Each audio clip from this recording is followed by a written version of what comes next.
This is a public service announcement brought to you by KBMS FM. Parental guidance is advised for the following program as it may contain some bad language and some ideas that younger listeners may find disturbing. I understand the frustration involved in being awake to the evil reality that surrounds us, only too well. Frustration from knowing the truth, having seen all the evidence, the sadness, the disappointment, the anger and the feeling of being too insignificant to be able to do anything about it.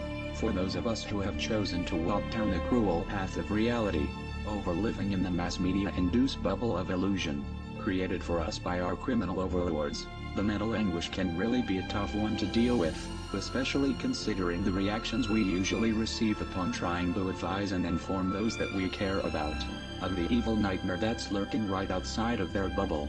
It's like they don't want to know. Right.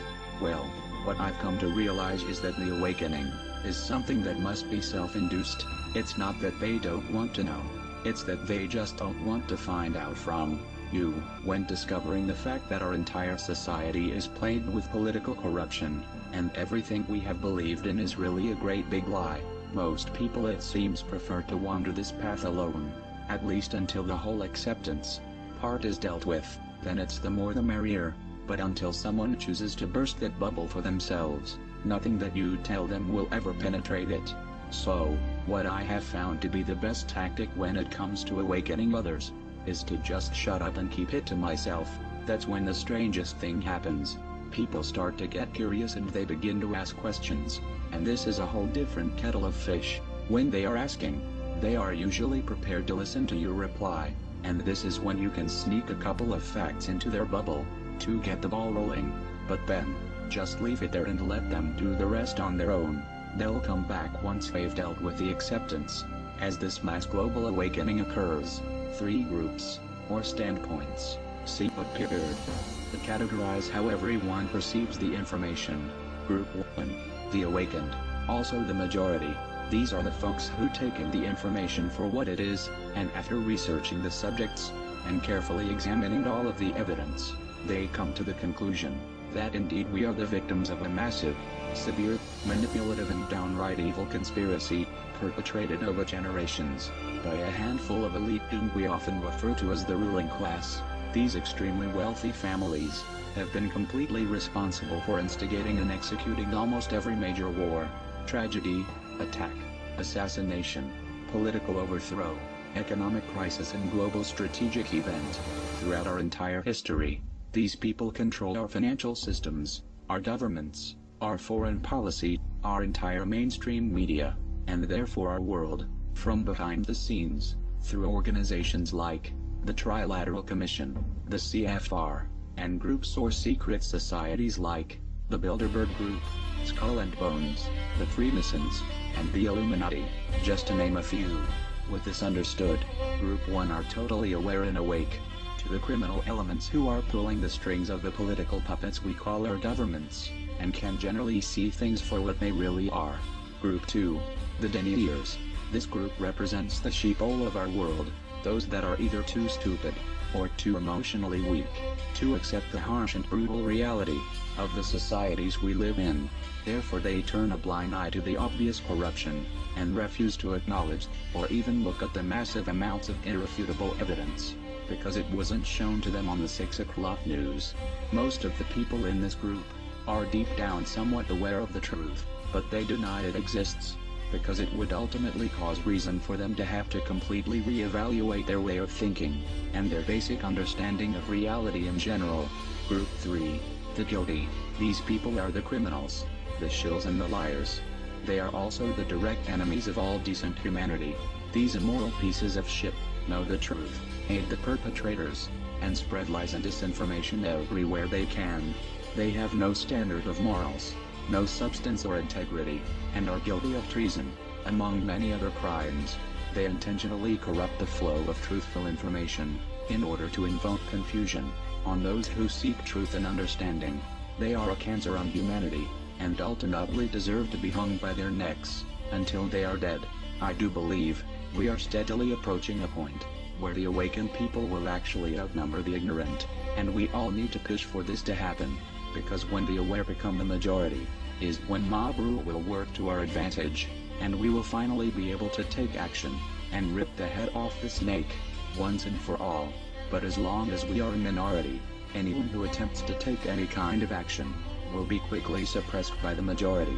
So, the most effective strategy we have right now is to slip a fact or two into as many people's bubbles as we can, and then let human nature take it from there. Before too long, being an ignorant sheeple will become uncool, and then we're home free. Okay, now firstly I have something to add on to my video on the cancer thing, and that is this. I've thought about how if we avoided most of the dangers that face us, like fake diagnoses of cancer and so on and so forth, avoid fluoride and caffeine, vaccines, all of these other things and more. Also thought of how we occasionally see some cases of older people, of people growing older than normal, what we deem to be normal, which is probably normal, if you can catch my drift. But anyway, move on. You see people growing older than like 100, and above some cases until they're 107 years old, and further up. I've seen articles about people that are older than that, and that triggered this thought: what if we did avoid all the previous poisons I mentioned there? Then maybe our lifespans would rise up to the likes of 130 years old, maybe more.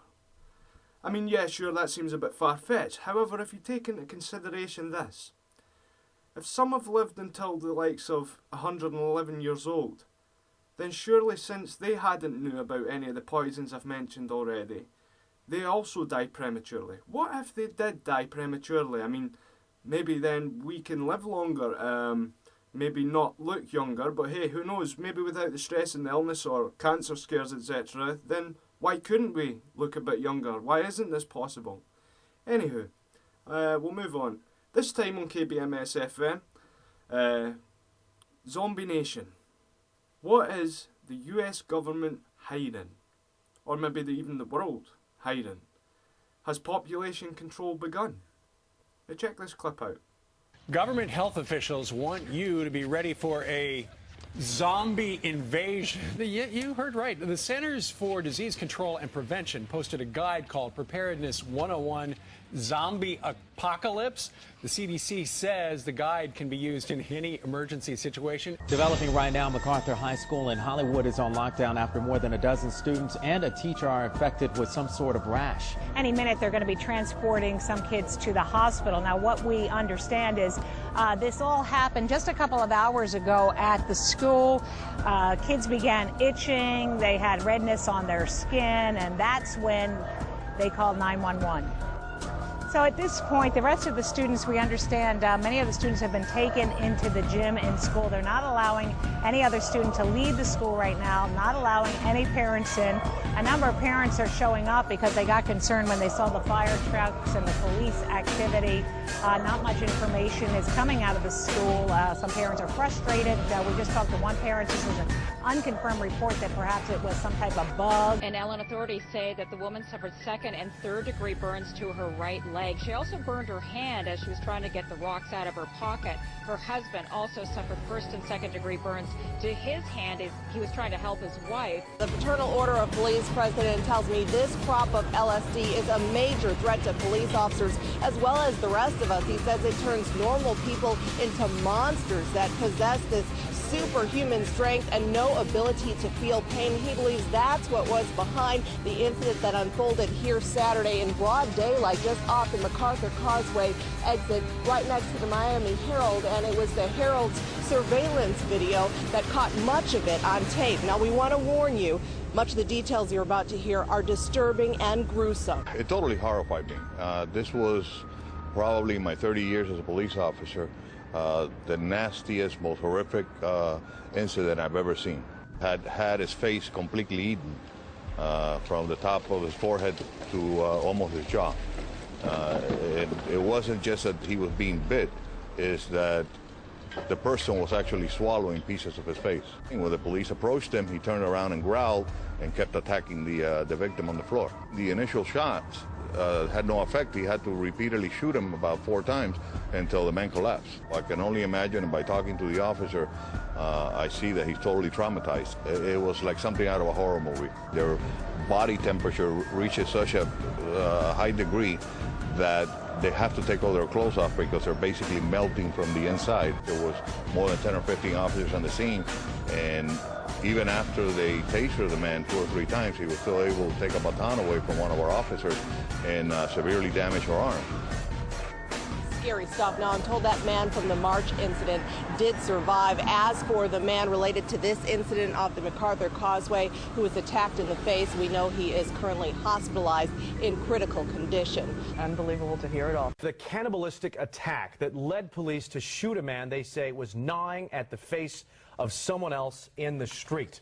A witness who saw it all described it as a gory scene that he thought was like from a zombie movie, the man chewing on the victim's face and growling like a wild animal. This is a story that has caught the attention of folks from all across the world, really. It went down 2 days ago just off the side of this exit ramp here in Miami. Him tearing up pieces of his flesh. You know, his ears, his nose, he was like tearing it up and just throwing it away. So from these clips, what do you think? Well, I don't know myself, but I can tell you what I think. I think that it may have been a drug, or that's what they want you to think at least. LSD, I think they said it was. Or maybe something in his tea that morning, eh? And I think it's not unreasonable to believe that we may be looking at a possible outbreak of a man-made disease that sees us eat another's flesh. I do believe, though, we need to be very wary of this crucial fact, and that also we need to bear in mind, and should bear in mind, that FEMA has invested in some very comfortable big coffins that can hold up to 4 bodies at any one time. Why though? Is this the reason? Zombie disease? Anyway, tell me what you think. It's kbmsfm@hotmail.com. Now, moving on to giants. Now, some people might say it's a hoax, but some people do believe it. Now, personally, I believe that there could have been giants. I believe that the air was better thousands of years ago that could have provided the growing mechanism for this. Now, you'll hear it in the clips, it'll explain it a little better in the clips, but my point being is, in these clips you'll hear about hidden Chinese pyramids, 33-foot tall creatures, whom of which fed on humans apparently. Just listen to this. Humanity is one of nature's success stories. Our species has spread across the planet using our wits to survive, and we use our intellect for more than the pursuit of food, shelter, and clothing. Every culture is steeped in a mythical tradition, an imaginary world filled with supernatural beings. Most of these creatures are unique, and some, like giants, are universal. Why? Here are the facts.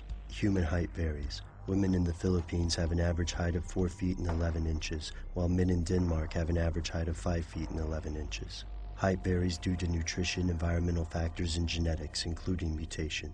After all, Robert Wadlow, the tallest man in history, was 8 feet and 11 inches tall. So we know that very tall individuals have existed due to mutation or medical conditions like acromegaly, a condition that causes the pituitary gland to produce excess growth hormone. Yet legends surrounding giants don't dwell on 1 or 2 isolated cases. From reports of Patagonian hulks to the titans of the Solomon Islands, tales of giant communities linger in the modern day. Descriptions of giants across the world are eerily similar. The biblical Goliath was polydactyl with 6 digits on each hand and foot. Statues in the Pacific bear the same extra digits. If archaeologists didn't know better, they might assume giants were real based on their consistent appearance in the historical record. Would this be correct? Here's where it gets crazy. Thousands of people believe a race of giants did exist. Some base their belief on religious tomes. These theorists think the books of Genesis, Numbers, and Deuteronomy describe a genuine race of giants. Recent discoveries of Apocrypha, manuscripts omitted from the modern Bible, place great importance on these creatures. Another theory focuses on Earth's changing environment. Scientists like Dr. Carl Baugh believe the oxygen-rich conditions of previous eras created larger organisms. Many giant animals could not exist today, they say, because the atmosphere won't permit it. We know organisms can shrink over time in a process called insular dwarfism. Could the reverse occur? There's one piece missing, however: evidence. If there were so many giants, then why can't we find the skeletons? According to some researchers, we have. fossils of the Gigantopithecus, a primate that lived in Southeast Asia as recently as 300,000 years ago. This 10-foot-tall creature could have coexisted with Homo erectus. Some scientists think this primate contributed to the legends of giants and may even have been closer to humans than we think. Large skeletons have also allegedly been discovered across the New World, and Native American tribes have also attested to the presence of giants like the red-headed Sea-Teka in Lovelock, Nevada. In every case, the skeletons have disappeared, convincing some researchers that mainstream science is covering up the evidence. If there is a conspiracy afoot, it's a giant cover-up. Why go to the trouble if giants are already extinct? Or are they? Some theorists argue that the giants are aliens. To this group, the giants are also the fathers of human civilization and constructed Homo sapiens from the hominids they found. These theorists also believe the giants will return. In this case, the cover-up comes from governments trying to prevent mass hysteria. It's an interesting notion, but it sounds far-fetched to say the least. Could mankind have shared the Earth with a larger cousin? Or are all these stories only that? Stories and legends? Is there, hidden away in the past, something they don't want you to know? The Chinese government in the last few years have released these pictures. There's hundreds of pyramids in China. And the Chinese government actually got the farmers to farm on top of the pyramids so that they wouldn't be so apparent by satellite. And the reason why, so here's the poor farmer that got the job. The reason why they were doing that is because they didn't want the Western world to know about these pyramids. Why? Because the legends that comes with these pyramids is that the sun gods built them, and that the sun gods were blue-eyed, blonde-haired people. As far as the Chinese government looked at this, blonde-haired, blue-eyed people had to be Europeans. And the last thing they wanted was European people being responsible for some of the most ancient knowledge of the Chinese tradition. So they didn't want those pyramids to be known by the West. They did find the mummies of these blonde-haired, blue-eyed people in the high desert of China. Over 500 mummies were found, all very tall. Now my belief is that giants may have been more than just legend. And I do truly believe that these creatures may have built these pyramids we see today. Also, to further my comment, I also believe it to be really far-fetched that the slaves of the Egyptian pharaohs built these and they were ahead of their time with the technology of their time. Yeah, sure, it is maybe possible that they did build these pyramids, but I believe that we do have now the missing link, the giants. We heard of giants being so big, growing to, like, say, I seen at one point 33 foot, and that is fucking huge, to be honest, for a living creature. I mean, that's almost, I would go along the lines of maybe the size of dinosaurs, and maybe the Flintstones aren't too far off, eh? Have you ever seen that cartoon, the Flintstones? I'm sure you have. I mean, I watched it as a kid, and they kept pet dinosaurs. Who says that the Flintstones weren't an idea from the hidden past that we have? The missing link of the giant is quite a big one. We heard of them being so big, and to be honest, I think only they may have been able to put these blocks into position where they stand today. But again, I would like your thoughts on this. It's kbmsfm@hotmail.com. Please comment, message, anything you like, any way you can. Now then, Facebook, and why you should stop using it and delete your account. Here's why. Do you have a Facebook? Have you thought about the privacy you put at risk? Facebook allows users to post their favorite music, books, movies, their address, hometown, phone number, email, clubs, jobs, educational history, birth dates, sexual orientation, interests, daily schedules, exactly how they are related to friends, upload pictures of themselves, and even political affiliations. Its privacy policy even goes so far as to state it also collects information about you from other sources, such as newspapers and instant messaging services. This information is gathered regardless of your use of the website. There's a good chance that most of your users are already on Facebook, and for the ones who aren't, they probably will be soon. Congress today reauthorized funding for Facebook, the massive online surveillance program run by the CIA. According to Department of Homeland Security reports, Facebook has replaced almost every other CIA information gathering program since it was launched in 2004. After years of secretly monitoring the public, we were astounded so many people would willingly publicize where they live, their religious and political views, an alphabetized list of all their friends' personal email addresses, phone numbers, hundreds of photos of themselves, and even status updates about what they were doing moment to moment. It is truly a dream come true for the CIA. Much of the credit belongs to CIA agent Mark Zuckerberg, who runs the day-to-day Facebook operation for the agency. The decorated agent, codenamed the Overlord, was recently awarded the prestigious Medal of Intelligence Commendation for his work with the Facebook program, which he has called, quote, the single most powerful tool for population control ever created. Among the biggest successes of the Facebook program is Operation Farmville, which the CIA credits with pacifying as many as 85 million people after unemployment rates rose dramatically. Other features, such as the suggested friends window, have been instrumental in allowing government agents to infiltrate deeper into the friend networks of suspected dissidents. One of the key reasons is that the CIA has been so thorough in convincing the nation that constantly sharing information about everything that you're doing is somehow desirable instead of deeply unsettling. And you know, that's why I don't ever get on Facebook, because every brain-dead person gets on there and jabbers and talks about what they don't know.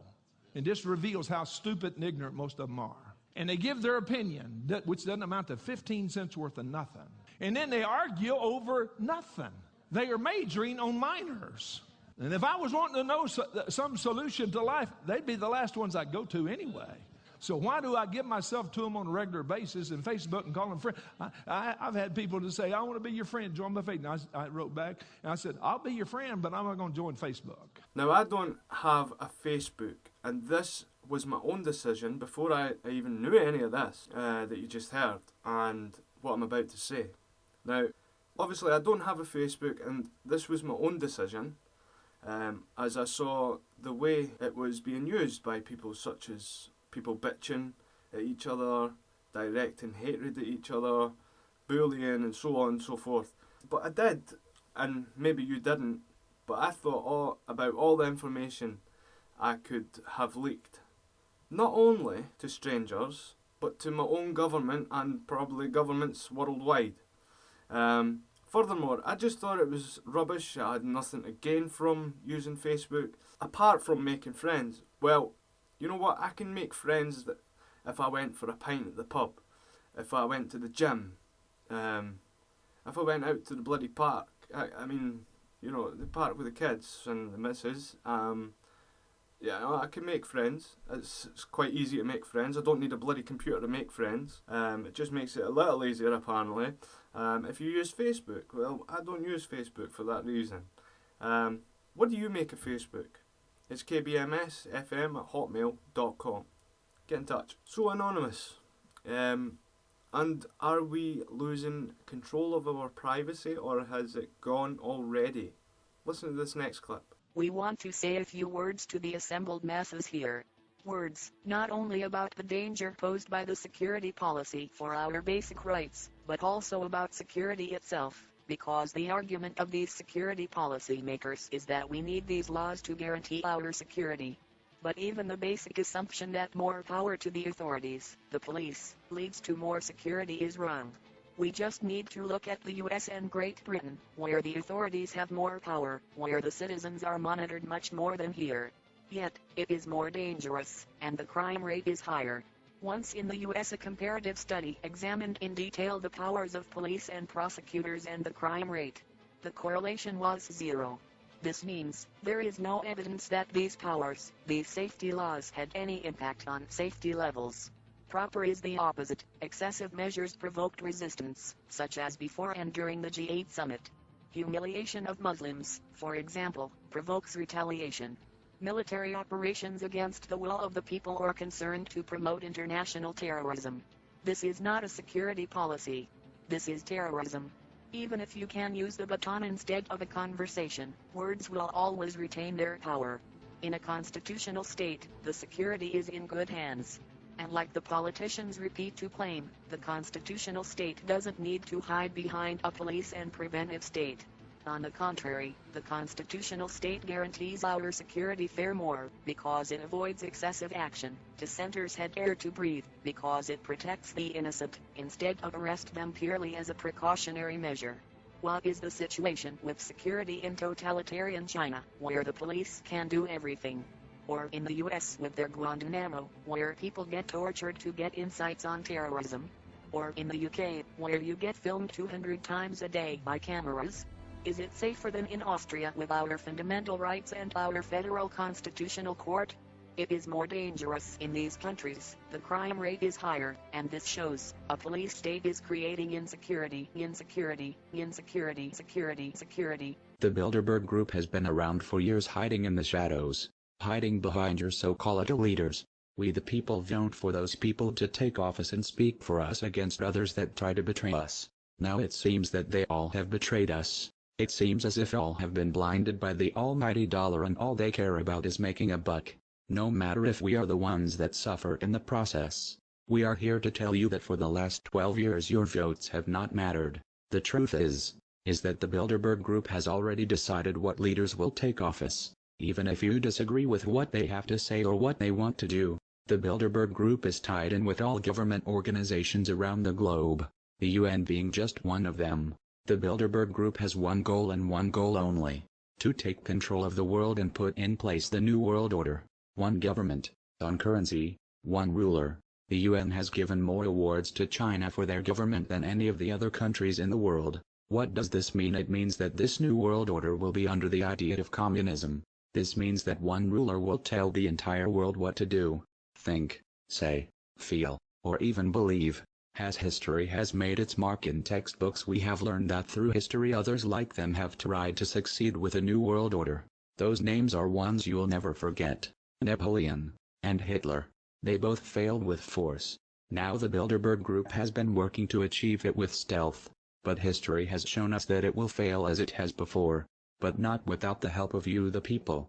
The Occupy movement has already formed a protest rally on the day of the Bilderberg meetings. We are call for action as well from all anonymous members. The phone hack against the FBI was a complete success. We were able to finally hear from their own mouths just who they were targeting, giving warning to those that needed it. Well, it's in your face, sheeple. Wake up and smell the shit. Like Facebook, all your welfare forms, tax rebate forms, employment applications and so on, all of them have one thing in common, and that is, yeah, that's right, you're getting good at this. Data information collection. These forms all have to be filled out time and time again. Whenever you lose a job, whenever you gain a job, whenever you fill out tax forms, everything. Every time you use the job centre, you use tax, it ranges through. These are only 3 main points that I'm pointing out here. These forms all have to be filled out time and time again. When we lose a job, fill out around 70 pages of welfare forms, including information on who you are, where you live, where you've stayed, etc. Tax return or rebate forms, as they're known as well. Also ask this information, including who your kids are, as did the welfare forms. But get this, your employers also ask the same things. Why do they want your kids' details, for instance? Why would they need them? I refused to fill one out at one point because it was asking this question. I just think it's irrelevant. It's non-applicable, is it? It is not like they're going to hire them anyway, is it? I mean, when you eventually get fired or leave, they're not going to go, oh, we've got his kids' details and they're of age now, so we'll hire them. No, they're not going to do that. So why do they need the information on your kids? Why is what I'm asking. In fact, it's all the same. Things like the consensus we had here in Britain, which is basically information gathering again. Who you are, who you stay with, who your spouse is, who your kids are, what your date of birth is, what their date of birth is, where you worked. The list is endless. I mean, what was this for? Your full names, your kids' names, your relatives' names, your age, their age, and so on. Why though? I'll tell you why. Because once the Bilderberg Group, etc., all the elites, the Illuminati, whatever you want to call them, are done culling the USA citizens, yeah, US citizens first, because I mean, I personally haven't seen any videos or any FEMA camps here, as of yet. And I mean yet, I highlight yet, because I know it's coming. Either that, it's a nuclear war, and I know that it's going to come. And so do you guys. If you're awake right now, you'll know what I'm on about. Once they're done culling the US citizens, they are coming for the rest of us. And this just makes the hit list easier to carry out. And we too will be on red, yellow, whatever colour lists we fit onto, in order for the culling of the human race. Do you hear me? The time is now. The time is us. The world is ours, not the bloody arseholes that think they are winning. Well, they think they're winning. I'd say that. But, in fact, listen to the statement from one of my sources, whom attended the Bilderberg's meetings, but not in the meetings. You know, he was in the hotel, and I managed to grab some details from this that he picked up. He emailed me these, and, well, it's quite... it's going to be quite shocking for any Ron Paul supporters, put it that way. Maybe they are getting panicky after all. Here we go. This is something I have been delivered by one of my sources whom is very reliable, and this is what he said, or what he had to say to me. During a heated conversation in the lobby of the Westfields Marriott Hotel yesterday, Bilderberg members expressed their desire to see Ron Paul die in a plane crash. The shocking exchange took place just after Bilderberg attendees started arriving on the 31st of May as they were driving through crowds of hundreds of Paul supporting demonstrators, It also says, he goes on to say here, wasting no time to shoot their mouths off, one Bilderberg member expressed his desire to get Ron Paul and all of his supporters on an aeroplane with a Muslim suicide pilot and take him down. That's what my source had to say in his email. Also, he added, that was the harshest comment made, but there were a lot of mean-spirited comments made as the Bilderberg boys gathered in the lobby of the hotel. Now, he went on to explain that the Bilderbergers are becoming increasingly irate at the resistance among patriotic Americans to their program, with protest figures rising at each annual confab. The program planned by the Bilderberg has been set back for years, and every year it gets worse, and every year they get more depressed, and every year they get more outraged. We are winning. We are winning. You hear that? They're losing. We are winning. They're losing. This is what he said. This is his words. We are winning. They're losing. This is the guy that was there in the lobby when he heard all this going on. Bilderberg is furious that Ron Paul is working to stop the full ratification of the law of the Sea Treaty, and has been discussed at this year's conference, apparently. The treaty would hand the United Nations control over all US oceans and force ships to pay a tariff directly to the global body. This is not the first time Bilderberg members have expressed their desire to see the Texan congressman and staunch constitutionalist meet his maker. They're talking about Ron Paul, I believe. This goes on. It goes on. Back in December of 2007, bestseller author Bilderberg sleuth Daniel Estulin said the U.S. intelligence establishment was considering assassinating Ron Paul as a means of derailing the Ron Paul revolution, which later gave rise to the Tea Party and spawned a generation of anti-big government grassroots activists. Check this clip out. Now, secretive and elite, the Bilderberg Group. Its activities have become shrouded in a mist of conspiracy theories, with some claiming the members are trying to create a new world order. A new world order.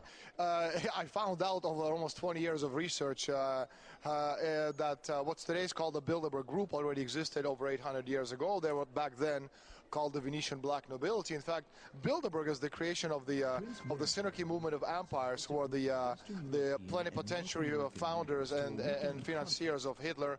And Synarchy International, they in turn were founded by the Martinist Freemason Esoteric Secret Society back in the 1770s as a kind of counterattack on the principles upon which the United States of America was built. So again, it's a lot of people speak of Bilderberg as a domain of conspiracy theories. Of course it's not. It's a historical fact. And again, what's today called Bilderberg 800 years ago existed. It was called back then the Venetian Black Nobility. Well, the interesting thing is that a lot of people believe that Bilderberg is about one world government or creating the new world order. Especially people point out to speech made by George W. Bush back in the 1990s about the creation of one world government. It's not about that at all. It's a meeting of people who represent a particular ideology. That ideology is of money. So the idea is not to create one world government, but rather the creation of one world company limited, where the financial concerns are far more powerful than any government on earth. And we're seeing right now as evidence, very, very simple. We had to see in Europe, we had nation states. We had countries with our own constitutions, our own flags, our own currencies, our own monetary policies, and now we don't have any of that. The entire Europe is being led and directed through Brussels. In that sense, Spain, where I live, it has a currency. We lost it. We had a constitution. That's now subordinate to the European constitution. Spanish flag is no longer ours. It's the European flag with little stars. And of course, the monetary policy is decided somewhere else. And we can see what they're doing. And Greece is a very good example of that destruction, we're witnessing. And Spain, of course, is going to be the next country to go. The European Parliament was profoundly upset that I'm here. I was invited by Liga Norte by Mario Borghesio, one of the senior European representatives from Italy, who came across Bilderberg actually in the Italian version of my book about 8 months ago. Well, he didn't know that these people existed, and the fact that some of the key decision-making process over the past 60 years were taking at Bilderberg obviously surprised and astonished him. And so through him, I was invited to make a speech, a historic speech, in fact, at the European Parliament about the Bilderbergers and their roots, which was called Bilderberg Towards One World Company Limited. Talking about the European presidents, Prime Minister of Canada, the sitting president of the United States, top 50, 60 CEOs of the world's leading corporations, American senators and congressmen, European commissioners, all of the European royalty, of course, is present. And finally, talking about as well the leading bankers, the International Monetary Fund, the World Bank, the European Central Bank, the World Bank, and finally they're joined, and we're joined at this one big table at the Bilderberg conference by the leading representatives of world media such as New York Times, Washington Post. And the fact that you have 120 of these mammoth representatives in one room, and the fact that the press never ever reports on them until my book came out, by itself is astonishing. I'm hoping it's going to be an effect of an atomic bomb going off right in the middle of the parliament, obviously not literally but figurative. The point is that Borghesio, that's Liga Norte group, is getting hundreds of calls from curious Italian media representatives who actually have never heard of Bilderbergers themselves, and so they want to know exactly how the decisions made at this very private organization fit into the world scheme. And Russia, in this particular sense, is very much a part of it, or victim of it, as I reported back in 2005. By the summer 2008, Bilderbergers at their meeting talked about pushing the oil price to about $150 a barrel, and then they decided to push the oil price down, orchestrating it fall to about $30 a barrel. And it directly affects Russia because, again, China and Russia are the two main enemies of the people who are trying to create this one world government. And Russia having a lot of oil, if you can actually destroy the oil price and push it down, you're destroying Russia's economy. And China, on the other hand, which has no oil to speak of, anything you make requires a lot of oil. So by pushing the oil price, by orchestrating the price at $147.50 a barrel, you're destroying the Chinese economy. So yes, Russia, has, needless to say, has been on the receiving end of the Bilderberger planning and scheming. Now, the very fact that the secret meeting is announced with its own website shows just how rubbish they are at ruling us, trying to rule us, whatever. They can't even manage a meeting in secret. Now, this is very important to me, and this is one of my other better speeches, I'd say. People of the world, I am begging you all to wake up and fight with us, the awakened ones. Please help us fight this tyranny. I say it all the time. These tyrants need a wake-up call, all of their own. We know what you are doing, and we are coming for you. We will stand and watch no more, for we are many. We shall fight till the bloody death, and no sooner shall we stop. We fight for not ourselves, but for our many children of the future, for we are many. We stand up, we get counted, but not by you. We are counted in numbers against you, for we are many. Take this as a warning. Take this as your final warning. For we shall prevail, for we are many. Take our words as a promise of a war against you and your puppets. For we are many, many in body, many in minds, many in thought, and many in numbers, and you are only mere thousands in number. We will never be defeated, and we will never surrender. For we are the true saviours of this beautiful city, beautiful land, beautiful country, beautiful continent, and of this beautiful world. We are many, for we are the people of many ideas. So please, my fellow countrymen, worldwide, stand up with us. Spread the word. We are awake, so very awake, and realize we are many. We